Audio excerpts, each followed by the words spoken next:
Hello everyone, I am Heart of the Cards. I'm sick, but that's not important.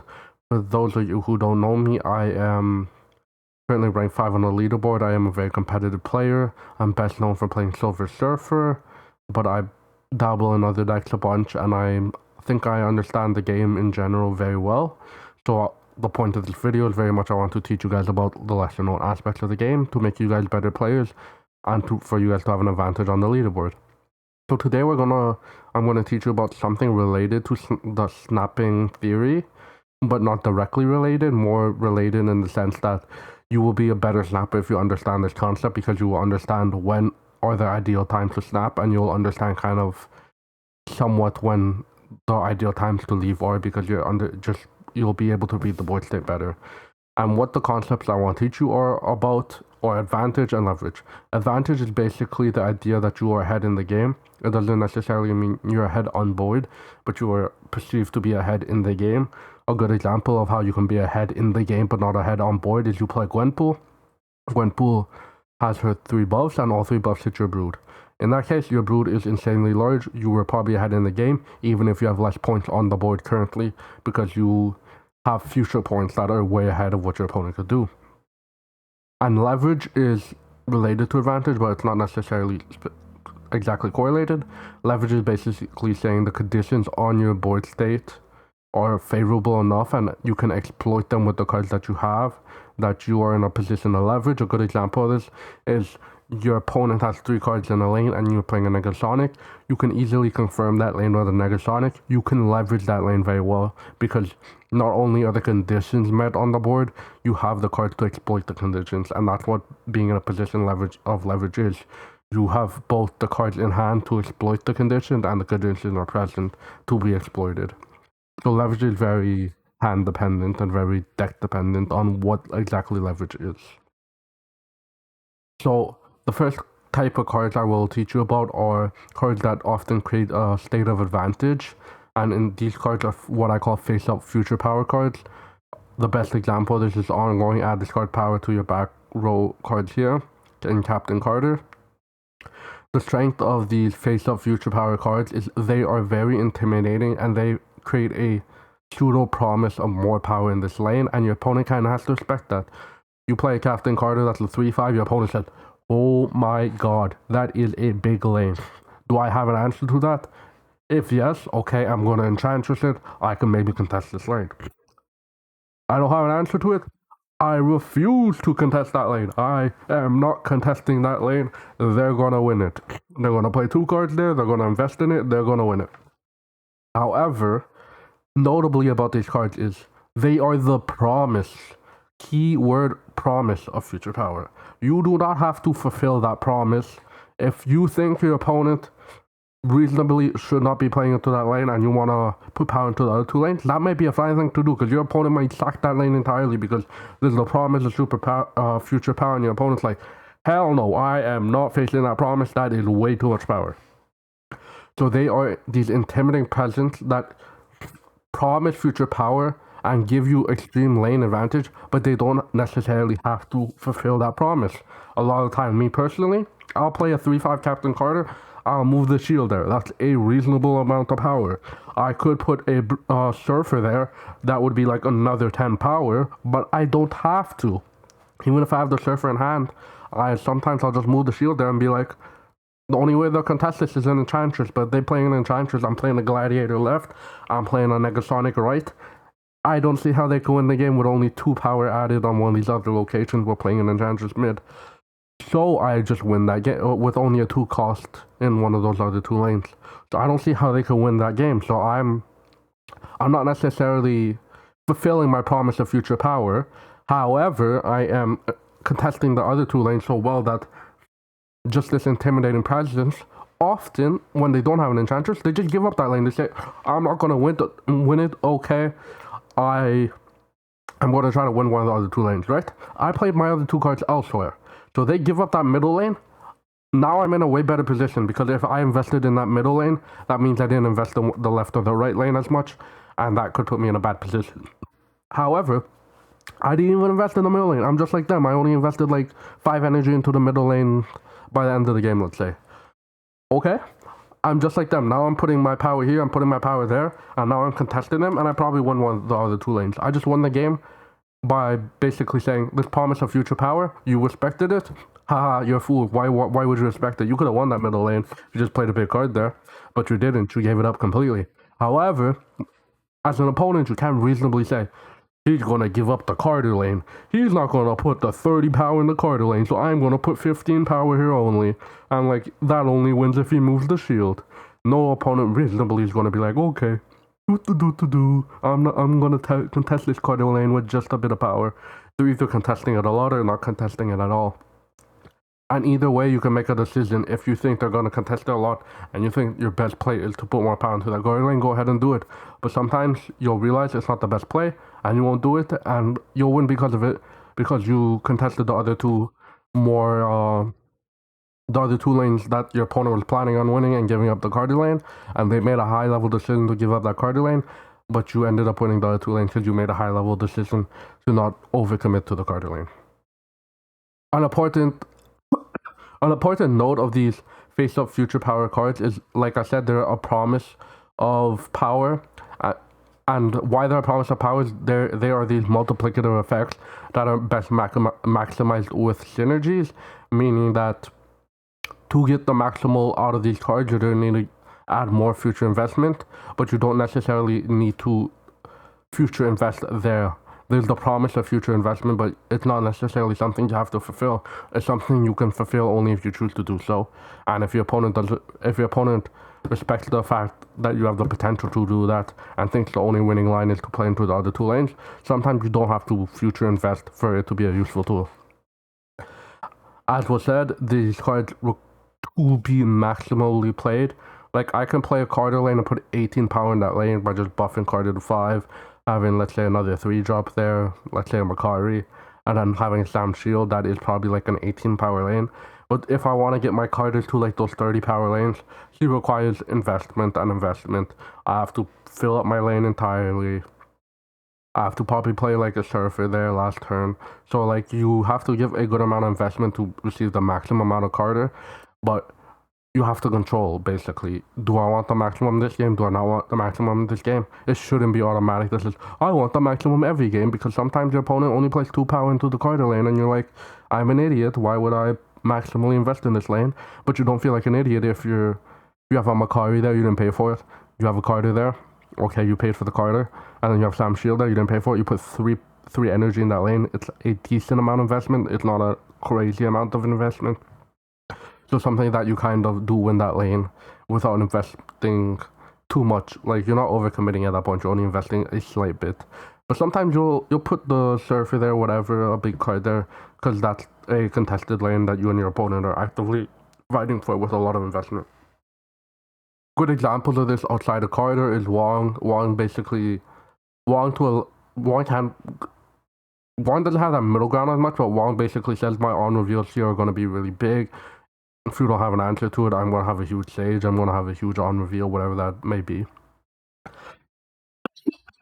Galacta is a similar card, but she creates a different dynamic. Galacta basically says, I'm going to have a lot of power in the other two lanes, so a lot of time what happens with Galacta is your opponent can either play like a counter card like Negasonic, who will hit the buff card, or your opponent a lot of the time will try to contest the Galacta lane because it's your weakest out of the 3 lanes, because your Galacta itself is it's pretty, like, her promise is that other lanes are going to be really big, not necessarily her lane. And then Iron Man is similar to Carter. It's a bit of a bigger degree where he multiplies the more effects there are, but sometimes it is the right choice to only hit like 18 power with Iron Man, because there's the potential you will hit like a 40 power with Iron Man and your opponent will be like, I have to give that up because like I can't reasonably beat the Iron Man lane if they actually put real investment into the Iron Man lane.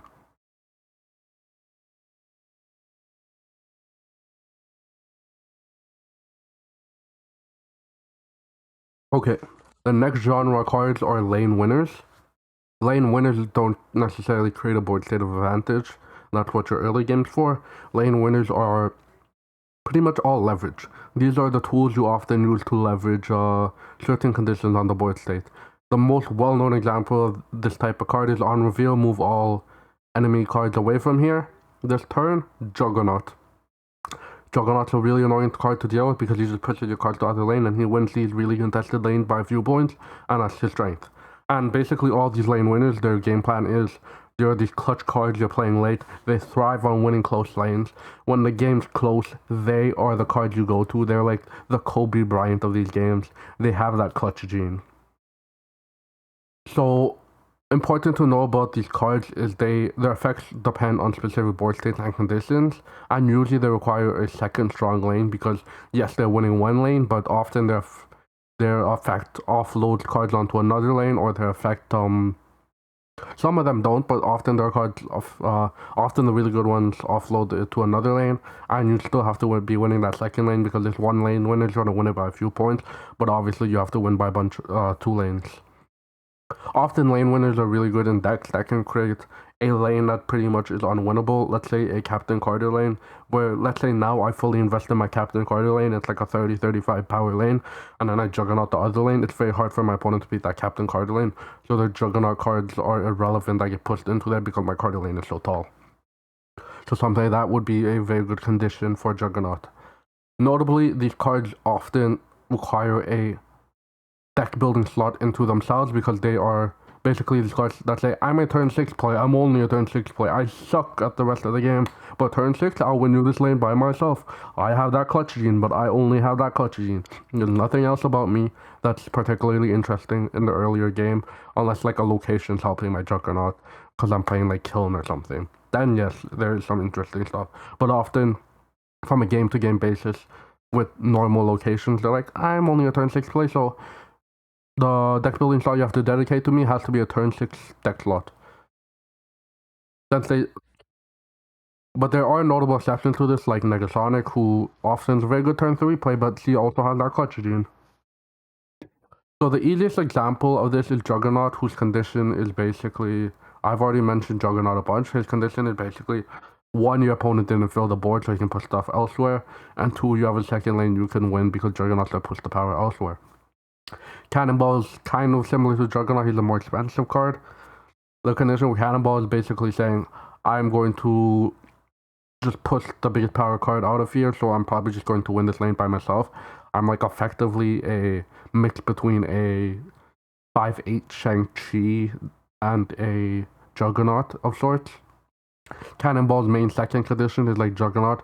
You're either playing a lane that is very tall, so it's unwinnable if you push a big amount of power there, or the second one Cannonball's really good is you clog a lane and you're basically saying, I already won that clogged lane, I'm going to win this lane with a big card, and that's how I'm going to win those 2 lanes. Something like Sage is a bit different, where she's like, I'm not going to offload the power elsewhere, I'm going to keep the power here. I'm in decks that want to drop priority, and I'm just going to put an unreasonably large amount of power in these uber contested lanes. I'm going to play like a 312, a 314 in these very close lanes, and I have that clutch gene because I'm a 312 in the very contested lane where there's like 3 cards on both sides, and both me and my opponent really want to win this, but Sage is just better at winning it. Negasonic is basically a Sage. Negasonic is similar to Sage, but she says something else. She's like, yeah, I'm not in decks that want to give a priority. I'm not in like a balance that wants to give a priority. I'm in decks that want to bully people. I wanna be ahead. I want to be ahead. My opponent has 3 cards here. I have 3 cards here. I'm gonna Negasonic. I'm playing this more defensive tempo ahead style. And Negasonic, when she has priority, dominating. She dominates a lot. Juggernaut has a favorable interaction to her. Or something like a Sage, boom. Something like a Ajax, boom. Like, there is a lot of, like, if you're a tempo deck that can consistently get priority, Negasonic basically bullies lanes because she effectively locks you out of she effectively locks your opponent out of a lane, and she doesn't offload the power elsewhere. She says, yeah, you put power there, I don't care, it's gone, it's off the board state completely. Where something like Cannonball and Juggernaut don't necessarily do that, but they are more flexible in their usage. Where Negasonic is like this rigid tempo priority, she is dominant in that role. Okay, the third class of cards is these hidden information cards. The best example and most well-known example of this, and probably the most widespread example of this, is Copycat, who's when you draw this, copy the text from the bottom card of your opponent's deck. That could be a Gore, that could be an Ajax, that could be a Luke Cage and a Affliction matchup. That could be a 3-5 Mobius in a Pixie matchup. That could be a variety of like these really, really good effects. Like an Iron Man's obviously like a very big effect. So she could be like a 3-5 very, very, very good effect. But she's not consistently doing that, and that's what these hidden information cards often are. They are these inconsistent cards that are these X factors where they will win your games by themselves, but they need the support team. They need your role players. They need this package that can do stuff by itself and just play her as a 3-5 with like an even ability. But she'll be this X factor a lot of the time where she's like, I copied a Brood, I copied a Galactus, so I'm winning this mirror match. I'm winning this weird matchup because I got a really good copy. So why these hidden information cards are really good is they exploit the expected range of your opponent. That can, like, they can conceive this expected range on what they conceive. Your opponent doesn't know your exact output with these cards, so it's hard for your opponent to predict them. It's like, your opponent never expects you to play a 3-5 Gore. Is basically the gist of this. Like, they're exploiting the fact that your opponent is like, when they're really good, your opponent's calculating, oh, my opponent can play a Negasonic, they play a Negasonic here, I can play around here, I can play power here, okay, we're fine. What Copycat says is your opponent's like, they can play this here, they can play this here, oh, what if they Brood? And then you're like, and then your opponent like plays around all this like thinking, and then Copycat comes onto the board and she's like, I'm a 3-5 Iron Man. Your opponent's like, I couldn't play around a 3-5 Iron Man, I wasn't even thinking about a 3-5 Iron Man. So that's why Copycat's really good.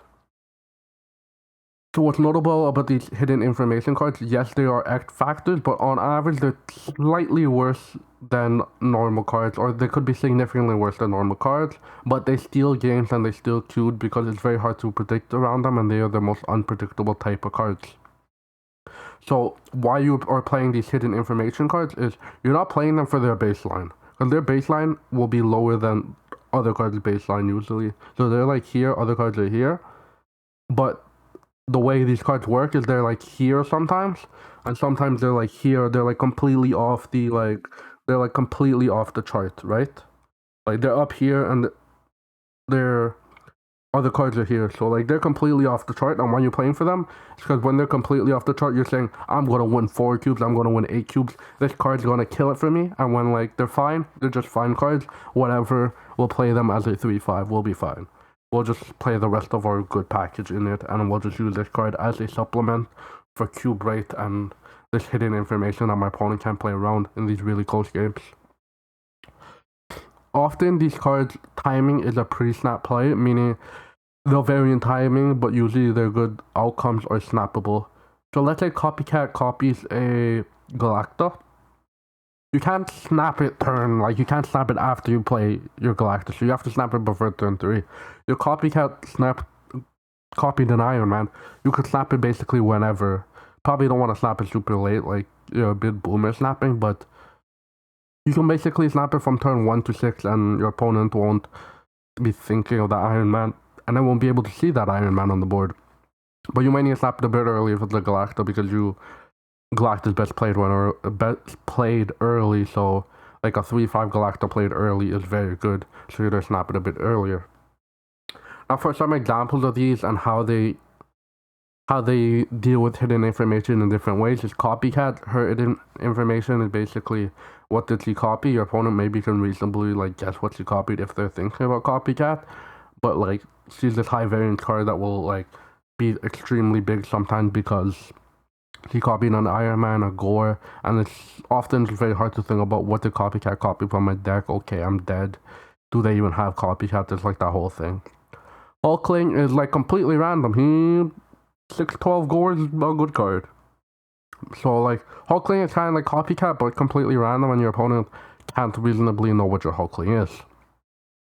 Pixie, your opponent doesn't know you played Pixie, but Pixie is like this high variance card where it's like, yeah, sometimes you get these really big cards that are really cheap, and that is a way to win Marvel Snap games if you're playing like a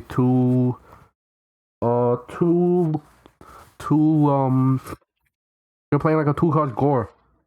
That's the way to win Marvel Snap games. And her thing is basically, I'm going to add a lot of variance to this curve, but when my curve, like when the variance hits and my curve's really good, I'm going to have these insane curves that no other deck can really play the curve in the same way without with being as unpredictable as I am. Grunt pool is a different type of information asymmetry. Grunt pool is basically saying, okay, I am a 6'12 on base. It's up to my opponent to guess how much I actually am, because I'm a 6'12 on base, but I could have hit 3 broods, and now I'm like a 6'21. Okay, play around that. Did I hit a brood? Did I hit a corridor? Only as the player who played the Gwen pool do you know what Gwen pool hit, and it's very hard for your opponent to play around this like variable range, because your opponent could be like, oh, maybe they hit brood once and I can play around that, or maybe your opponent. Let's say your opponent guesses they hit brood once and hit brood twice. They might just not do the math for hitting brood twice because that's a 6-point swing. So they play in a lane expecting it to be hit once, and now it's hit twice, and then you kind of win that lane because they didn't play around the increased range of what your brood could be. Iron Patriot like this card where it's like you're basically generating like this cheap card, and it's very hard for your opponent to play around because it could be any 4 to 6 cost, and it's like you generate an Enchantress. Your opponent doesn't expect on the Enchantress from your deck. Let's say you're playing like an open deck list tournament. You play this Enchantress off a random Iron Patriot. It's very hard just to play around it. You have that information asymmetry because you know you have the Enchantress, but your opponent reasonably can't guess or know you have an Enchantress. So only you can understand how much leverage you have with that Enchantress. Your opponent cannot. And something like an Esme is, yes, your opponent can guess like based off your deck list what you have, but it's hard for your opponent to be like, oh, they have an Iron Man, they have a Gore, okay, I need to play around this, they have a 3-4 Gore, how do I play around 3-4 Gore? It's really hard to play around 3-4 Gore, so I had rate. Esme is a bit of a worse card compared to some of these other cards, but she works on a similar variant where Esme sometimes will have really bad hits. When Esme is hitting, a 3-4 Iron Man is insane, just like a 3-5 Iron Man is insane with Copycat. Okay, with that, I am done this video. Thank you guys all for watching. I hope you understand advantage and leverage better. And if I had to sum it all up, basically, to understand advantage, you just need to understand how ahead you are, not only on board, but in like how good your hand is and how good like the conditions of the game are. And then for leverage, you basically have to understand what can I do with these cards to basically win a lane. And that's the most general concept of it is advantage is how ahead am I, and it's understanding different ways you could be ahead or perceived to be ahead in certain lanes and how you can leverage that. And then leverage is your actual ability to play your cards in these specific conditions and how well you can kind of play off of what you have on the board. Because sometimes you could be in a state of advantage, meaning you have like your board state's really ahead, whatever, but you don't have the leverage because you drew really badly and like your final turn play is not very good, so you don't really have the leverage to maximize an otherwise strong board state. If you had a leverage card like a Negasonic, you win that game. You don't have that leverage card, so it's a bit different, and now it's an entirely different board state where you're not in a position of leverage, but you are in a position of perceived advantage. So thank you guys all for watching. If you enjoyed the video, don't forget to like and subscribe, and you want to check out my gameplay, I stream on Twitch at twitch.tv harder the card snap. I haven't been streaming super often right now because I am just getting off of being sick. I plan to stream like 4 to 5 times a week once I get off of being sick because my voice is killing me even right now. Peace out. See you guys in the next video.